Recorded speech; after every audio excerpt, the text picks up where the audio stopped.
जो school college के student हैं हों या नौकरी के लिए कंपटीशन की तैयारी करने वाले लोग, अक्सर ऐसे सवालों से उनका पाला पड़ता रहता है कि दुनिया का सबसे लंबा पुल कहाँ है, सबसे ऊंचा पुल कहाँ है, और ऐसे तमाम सवाल जो है वो आपने भी कभी पढ़ाई की होगी तो आपको इस बात का अंदाजा होगा कि इस तरह के सवाल से आप रूबरू होते रहे हैं। और आपके इसके जवाब के तौर पे आपने हमेशा देखा होगा कि दुनिया के दूसरे देशों के प्रोजेक्ट्स, दूसरे देशों की इमारतें, उनके पुल और उनके बारे में आप पढ़ते रहे होंगे उसके जवाब के तौर पे।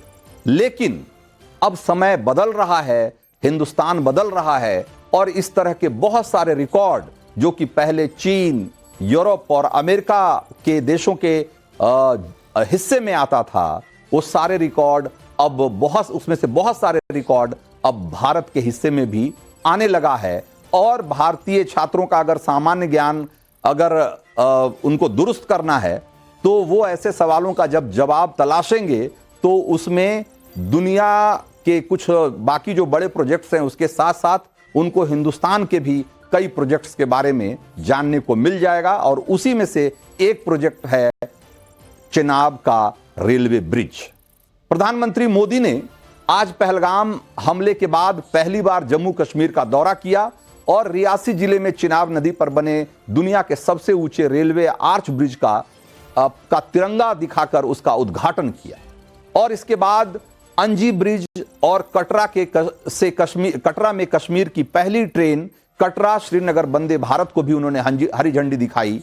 और कश्मीर घाटी में ट्रेन दौड़ाने का सपना चिनाब और अंजी ब्रिज की वजह से ही मुमकिन हो पाया है। और इन दोनों ब्रिज के उद्घाटन के साथ ही कश्मीर घाटी रेल मार्ग से बाकी हिंदुस्तान के साथ जुड़ गया है। और ये वो काम है जिसे पूरा करने के लिए अंग्रेजों के दौर से प्लानिंग चल रही थी, लेकिन पूरा हुआ मोदी के दौर में। आजादी के 77 साल बाद भी कश्मीर बर्फबारी के सीजन में पूरे देश से एक तरीके से कटता रहा है। और नेशनल हाईवे 44 बंद हो जाने से घाटी का रास्ता बंद हो जाता है। इसके अलावा सड़क के रास्ते जम्मू से कश्मीर जाने में वैसे भी 6-7 घंटे का समय लगता है, लेकिन ट्रेन शुरू होने के बाद अब ये सफर सिर्फ 3 घंटे में पूरा हो जाएगा। चिनाब आर्च ब्रिज रियासी जिले में बक्कल और कौड़ी के बीच बनाया गया है और इस प्रोजेक्ट को 2003 में इसकी शुरुआत की गई थी। अटल बिहारी वाजपेयी के शासनकाल में इसको मंजूरी मिली और शुरुआती प्लान के मुताबिक इसे 2009 तक बनकर तैयार हो जाना था, लेकिन इसे पूरा होने में पूरे 22 साल लग गए। 1315 मीटर लंबा चिनाब ब्रिज नदी से 359 मीटर की ऊंचाई पर है। और ये कितना ऊंचा है इसका अंदाजा आप इसी बात से लगा लीजिए कि ये पेरिस के एफिल टावर जो कि 330 मीटर का है उससे भी 29 मीटर ज्यादा ऊंचा है। पुल को बनाने में 1486 करोड़ रुपए की लागत आई और इस पुल पर 29,800 मीट्रिक टन स्टील का इसको बनाने में इस्तेमाल किया गया है।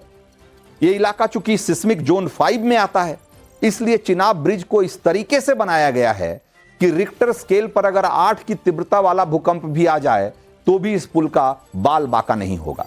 और इसी के साथ पीएम मोदी ने आज अंजी खड्ड पर भी बने भारत के पहले केबल स्टे रेल ब्रिज का भी उद्घाटन किया और यह भी मोदी काल में बना एक नया रिकॉर्ड ही है। और इसकी वजह से आपको अपना सामान्य ज्ञान अपडेट करने की जरूरत पड़ सकती है।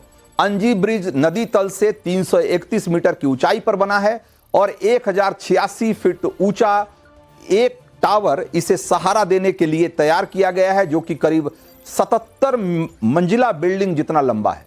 आप सोचिए, आपने हिंदुस्तान में 77 मंजिला बिल्डिंग अभी तक ढंग से नहीं देखी होगी कहीं, लेकिन उतनी ऊंचाई का एक ऐसा पिलर तैयार किया गया है जो कि इस ब्रिज को सपोर्ट करता है।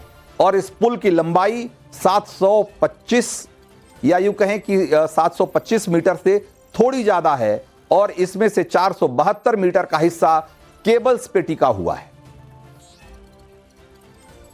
ये दोनों ब्रिज सिर्फ ईंट, सीमेंट, स्टील और लोहे के ढांचे नहीं है। ये पीर पंजाल की दुर्गम पहाड़ियों पर खड़ी भारत की शक्ति का जीवंत प्रतीक है। ये भारत के उज्जवल भविष्य की सिंह गर्जना है। ये दिखाता है विकसित भारत का सपना जितना बड़ा है उतना ही बुलंद हमारा हौसला है। तो चिनाब और अंजी ब्रिज के उद्घाटन के साथ ही मोदी के रिकॉर्ड बुक में एक और पन्ना जुड़ गया है, लेकिन ये जान लीजिए कि विकास का ये मिशन अभी पूरा नहीं हुआ है।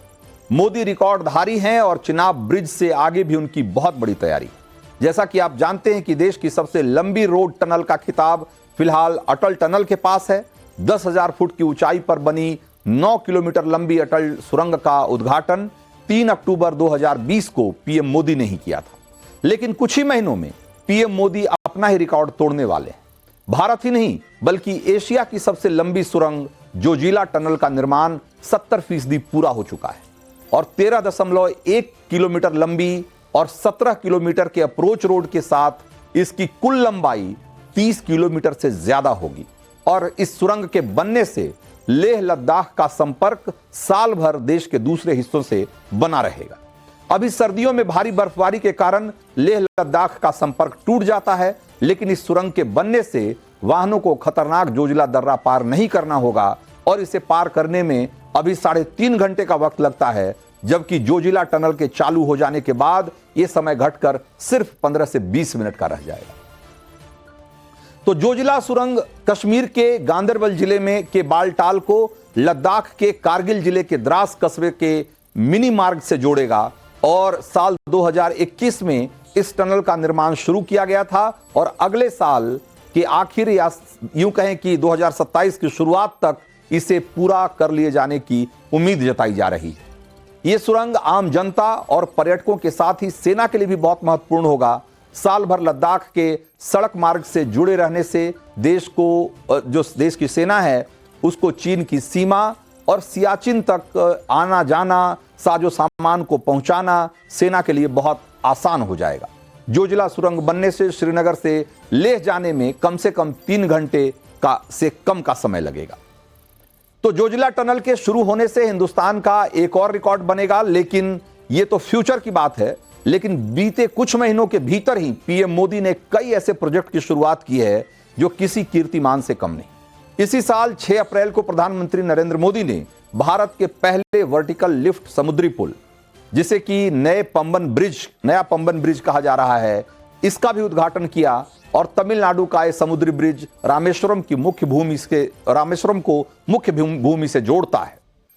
2.08 किलोमीटर लंबे इस पुल में 99 स्पैन और 72.5 मीटर का एक वर्टिकल लिफ्ट स्पैन भी है, जिसकी वजह से बड़े जहाजों के आवागमन में दिक्कत नहीं होती। 550 करोड़ रुपए की लागत से बनाए पुल भारत की समुद्री इंजीनियरिंग में टेक्नोलॉजिकल एडवांसमेंट को दर्शाता है। इसके बनने से रामेश्वरम जाने वाले तीर्थयात्रियों के लिए भी कनेक्टिविटी और बेहतर हुई है। मोदी काल में एक और रिकॉर्ड के बारे में आपको बताते हैं। भारत को सबसे लंबा समुद्री पुल भी पीएम मोदी के शासनकाल में ही मिला। मुंबई ट्रांस हार्बर लिंक, जिसे अटल सेतु के नाम से भी जाना जाता है, यह भारत का सबसे लंबा समुद्री पुल है और दुनिया के सबसे लंबे समुद्री पुलों में से एक है और इसकी लंबाई 21.8 किलोमीटर है, जिसमें 16.5 किलोमीटर समंदर के ऊपर है और 5.3 किलोमीटर जमीन पर है।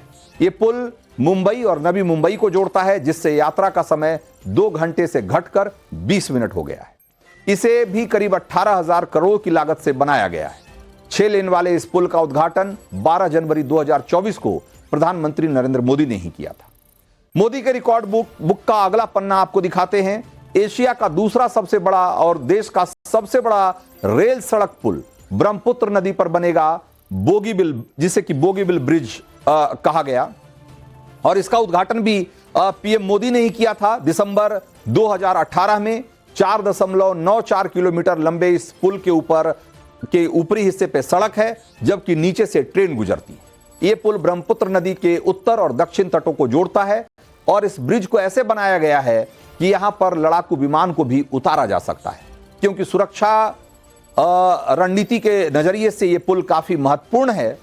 ब्रह्मपुत्र के दोनों तरफ बसे लोगों को कनेक्टिविटी के अलावा असम के इस हिस्से को चीन की सीमा से सटे अरुणाचल प्रदेश से जोड़ना बहुत जरूरी था, ताकि बिना किसी दिक्कत के भारतीय सेना अपना सैनिक साजो सामान और जो सीमावर्ती इलाके हैं उसकी वहां तक तैनाती कम समय में कर सके। इसके लिए भी यह पुल बहुत महत्वपूर्ण माना जा रहा है।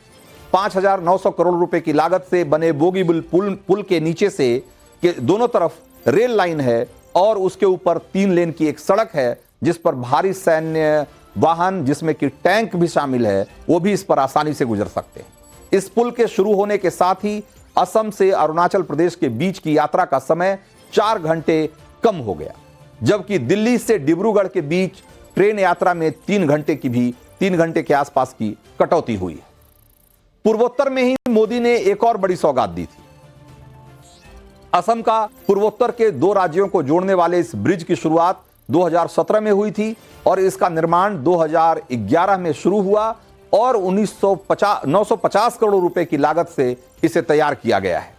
2017 में इसकी शुरुआत के बाद अरुणाचल प्रदेश और असम के बीच की दूरी 165 किलोमीटर कम हो गई और इससे ये जो सफर है ये इसमें करीब 5 घंटे की कटौती हुई। और इसी से आप अंदाजा लगाइए कि पिछले 11 सालों में मोदी सरकार के दौरान देश में जो इंफ्रास्ट्रक्चर का डेवलपमेंट है उसमें किस तरह की तेजी आई। मोदी के मिशन और विजन का नतीजा है कि आज दुनिया में कहीं किसी से पूछा जाता है कि दुनिया की सबसे ऊंची मूर्ति कौन सी है और कहां है, तो उसका जवाब आता है स्टैच्यू ऑफ लिबर्टी। गुजरात के नर्मदा जिले के केवड़िया में सरदार वल्लभ भाई पटेल की मूर्ति, जिसे स्टैच्यू ऑफ यूनिटी कहा जाता है, दुनिया की ये सबसे ऊंची मूर्ति और इसका उद्घाटन भी 2018 में प्रधानमंत्री मोदी ने ही किया था।